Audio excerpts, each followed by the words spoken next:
इस फोन की रेटिंग अगर आप फ्लिपकार्ट पे चेक करोगे ना, सो वहां पर लोगों ने इसे 5 में से 4.6 की रेटिंग दी है। It means it's a value for money product. अब ये चीज किस हद तक पॉसिबल है या फिर रियल है, वो तो मैं आपको इस वीडियो में बताऊंगा ही। एंड आपको अपना लास्ट 30 से 35 डेज का एक्सपीरियंस भी शेयर करूंगा कि कैसा एक्सपीरियंस मेरा इस Motorola S60 Fusion के साथ रहा है, क्या आपको ये फोन लेना चाहिए, क्या इसकी अच्छी बातें हैं और क्या इसके ड्रॉबैक्स है, सब आपको पता चलेगा। लेकिन उससे पहले चैनल को सब्सक्राइब कर लो कि हमारे चैनल पर ऐसी वीडियोस आती रहती हैं। तो स्टार्ट करते हैं स्क्रैचेस से। जहां अगर आप फ्रेम्स पर नजर डालो तो भाई मल्टीपल स्क्रैचेस यहां पर आपको फील होंगे एंड सामने आप देख भी पा रहे होंगे। इवन अगर आप स्पीकर गिर के पास के एज को देखो ना, तो भाई यहां पर तो एक डेंट भी लगा हुआ है। इट मींस लास्ट टाइम से क्वालिटी तो इंप्रूव हुई है, लेकिन अगर आप डेली बेसिस पे यूज कर रहे हो तो नो डाउट यहां पर आपको स्क्रैचेस एंड छोटे मोटे डेंट्स भी फेस करने को मिलेंगे। बट वो तब सिचुएशन में नहीं होगा जब आप इसके ऊपर केस वगैरह लगा हुआ है, क्योंकि हमने भाई केस वगैरह लगाकर यूज नहीं किया था,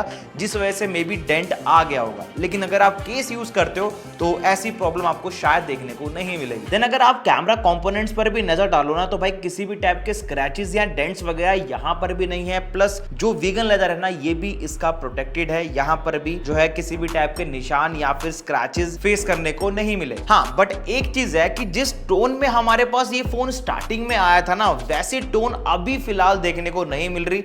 इट मींस जैसा पिंक टोन हमें स्टार्टिंग में देखने को मिला था ना फोन के साथ इसके वीगन लेदर में, वैसा 30 दिनों के बाद नहीं है। यानी इसके वीगन लेदर का जो रंग है ना, हल्का डल हो गया है। एंड ये इस फोन के साथ नहीं है। कोई सा भी वीगन लेदर वाला फोन होगा ना, उसमें आपको ये चीज फेस करने को मिलती है। देन अगर मैं फिंगरप्रिंट सेंसर की भी बात करूं तो भाई ये भी काफी रैपिडली वर्क करता है। प्लस अगर आपके हाथ जो है ना स्वेटली है, तो उसके बावजूद भी जो फिंगरप्रिंट सेंसर है ठीक ठाक वर्क कर जाता है। रिस्पॉन्स काफी अच्छा लगा मुझे। देन इसके बाद डायरेक्ट आते हैं कनेक्टिविटी पे। सो नो डाउट कनेक्टिविटी में कोई भी इशू आपको नहीं होने वाला। 5G प्रॉपर्ली वर्क करता है। इवन अगर आप वाईफाई कनेक्ट करके भी हैवी टास्क वगैरह कर रहे हो, गेम्स खेल रहे हो, तो वहां पर भी आपको कोई भी दिक्कत फेस करने को नहीं मिलेगी, जैसे मुझे भी नहीं हुई। नेक्स्टली यहाँ पर हमने बैकग्राउंड में मल्टीपल एप्स वगैरह भी इस फोन के अंदर रन करके देखी है। एंड मैं आपको अपना एक्सपीरियंस शेयर करना चाहूंगा कि कोई भी लैगिंग इशू वहां पर हमें फेस करने को नहीं मिला। पर एक चीज मैं कहना चाहूंगा कि बैटरी और भी बेहतर हो सकती थी, क्योंकि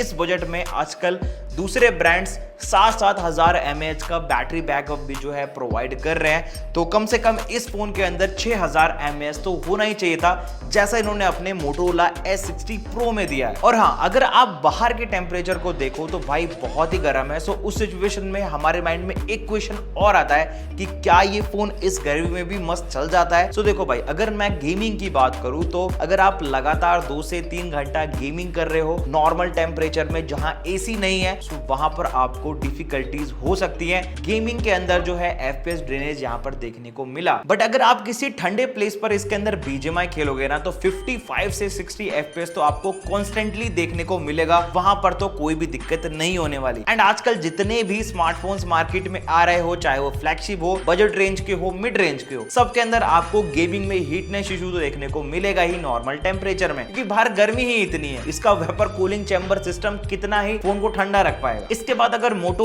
AI की बात की जाए, तो ये भी एक काफी मेजर फैक्टर है इस फोन में, क्योंकि आपने ChatGPT अगर देखा हो तो वहां पर आपकी कोई भी क्वेरी होती है, जस्ट टाइप करो and you get the solution. तो वैसा ही कुछ जो है आपको Moto AI में देखने को मिलेगा। लाइक कोई भी आपकी क्वेरी हो डे टू डे टास्क में, जस्ट यहाँ पर डालो एंड वहां पर आपको बेटर रिजल्ट्स देखने को मिलेंगे काफी फास्टली। लाइक ChatGPT वाला काम सेकंडों में इस फीचर के जरिए आपको मिल जाएगा। नाउ इसकी डिस्प्ले पर नजर डालते हैं, क्योंकि भाई जो Motorola के फोन्स है ना, उन पर हमें स्क्रीन गार्ड देखने को नहीं मिलता। इट मींस लास्ट 5 डेज में ये फोन जो है ना, मैंने बिना स्क्रीन गार्ड के यूज किया है। उसके बाद इसकी कंडीशन देखो, नीचे के साइड यहाँ पर हमें काफी बड़े बड़े स्क्रैचेस देखने को मिलेंगे। इवन अगर आप जो फ्रंट कैमरा ना उसके आजू बाजू भी देखो तो वहां पर भी स्क्रैचेस के निशान है। इट मींस आपको इस फोन के ऊपर स्क्रीन गार्ड लगाना ही पड़ेगा, वरना भाई डिस्प्ले जो है समझ लो अच्छी नहीं लगेगी देखने में, क्योंकि एक नीट एंड क्लीन डिस्प्ले देखने में काफी बेहतर लगती है एज कंपेयर टू स्क्रैचेस वाली। वैसे अगर आप ऑन डिस्प्ले यूज कर रहे हो ना, तो ये जो माइनर से स्क्रैचेस आए हैं इसके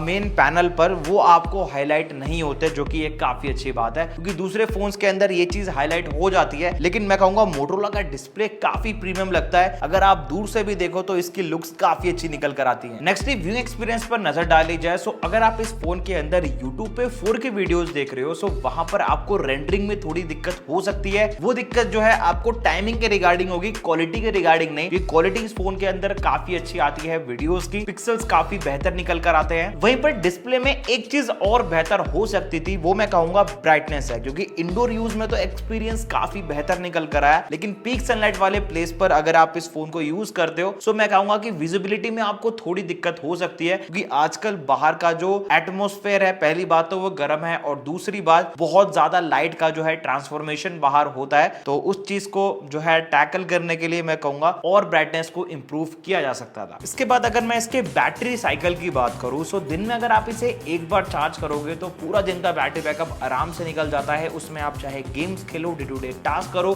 सोशल मीडिया एप्स भी यूज करो, तो इस फोन का जो बैटरी बैकअप है वो काफी अच्छा निकल कर आएगा। पूरे दिन का बैटरी बैकअप एक सिंगल चार्ज पर यहाँ पर आपको देखने को मिल जाता है। इसके बाद यहाँ पर हमें IP68 एंड 69 की रेटिंग देखने को मिलेगी, जिससे ये फोन जो है ना अंडर वाटर भी सरवाइव कर जाता है, यानी पानी के कांटेक्ट में आने पर भी फोन अच्छा खासा चलेगा, नो डाउट। नेक्स्ट ये कैमरा सेगमेंट पर नजर डालते हैं, जहां कैमरा में नंबर्स तो काफी बड़े बड़े दिए गए हैं, लेकिन ग्राउंड रियलिटी में कैसे हैं वो मैं आपको बताता हूं। जहां अगर आप पोर्ट्रेट पिक्चर्स को देखो तो वहां पर कलर टोन्स तो काफी बेहतर है, नो डाउट, लेकिन अगर आप पिक्सल्स को गौर से देखो तो वो और भी ज्यादा इनहैंस या फिर बेहतर हो सकते थे, जो कि शायद आने वाले अपडेट्स में बेहतर हो जाए, क्योंकि जब हम पिक्चर क्लिक करते हैं तो उसके बाद जो AI है ना फोन का, वो भी पिक्चर को इनहैंस करता है, उसके अंदर पिक्सल डालता है। तो हो सकता है ये एक टेक्निकल एरर हो, सॉफ्टवेयर अपडेट के जरिए जो है इस चीज को ठीक कर दिया जाए। देन इसके कैमरा को और भी ज्यादा डीप टेस्ट करने के लिए यहाँ पर हमने नाइट कंडीशंस में भी काफी सारी पिक्चर्स इसके कैमरा से निकाली, और वहां पर वही पिक्सल्स में थोड़ा मैं कहूंगा कमी थी, लेकिन कलर टोन्स काफी अच्छी निकल कर आई। इट मींस बाहर जैसा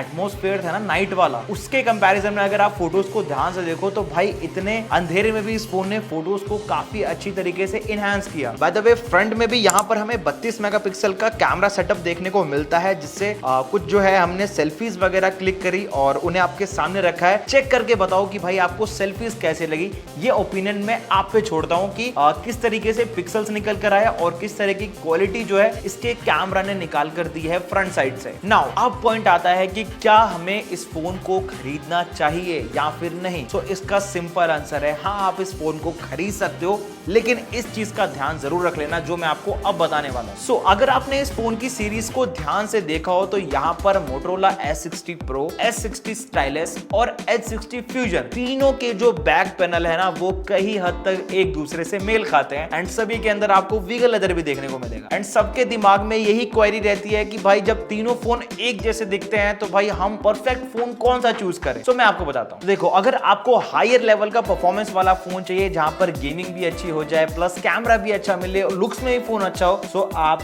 H60 Pro की तरफ जा सकते हो। लेकिन अगर आप कैमरा और परफॉर्मेंस दोनों में थोड़ा बहुत कॉम्प्रोमाइज करना चाहते हो, लाइक 20 से 30%, तो आप जा सकते हो Motorola S60 Fusion की तरफ। नेक्स्ट अगर आपका बजट 1000 रुपए ज्यादा है और अगर आपको सेम बजट में जो है ना स्मार्ट पेन वाले फीचर्स चाहिए, तो आप जा सकते हो Motorola S60 Stylus की तरफ। ये फोन S60 Fusion जैसा ही है, बस एक एक्स्ट्रा पॉइंट ये है कि यहाँ पर आपको एक स्मार्ट पेन मिल जाता है जिससे आप डे टू डे टास्क कर पाओगे। चलिए फ्यूजन के एग्जैक्ट प्राइस पर भी नजर डाल लेते हैं। सो देखो अगर आप फिलहाल इसका रेट चेक करोगे फ्लिपकार्ट पे तो 23,000 रुपए दिखाएगा, जिस पर अगर आप बैंक ऑफर्स लगाते हो तो वहां पर आप इस फोन को 20,000 में बाय कर सकते हो, and it's a better deal to buy this phone in 20,000, क्योंकि यहाँ पर आपको फीचर्स वगैरह काफी बेहतर देखने को मिलते हैं। हाँ, कैमरा में कहूंगा कि थोड़ा और काम हो सकता था। क्या आपको भी ऐसा लगता है? मुझे जरूर बताना कमेंट बॉक्स में। जब तक के लिए मिलते हैं आपसे नेक्स्ट वीडियो में।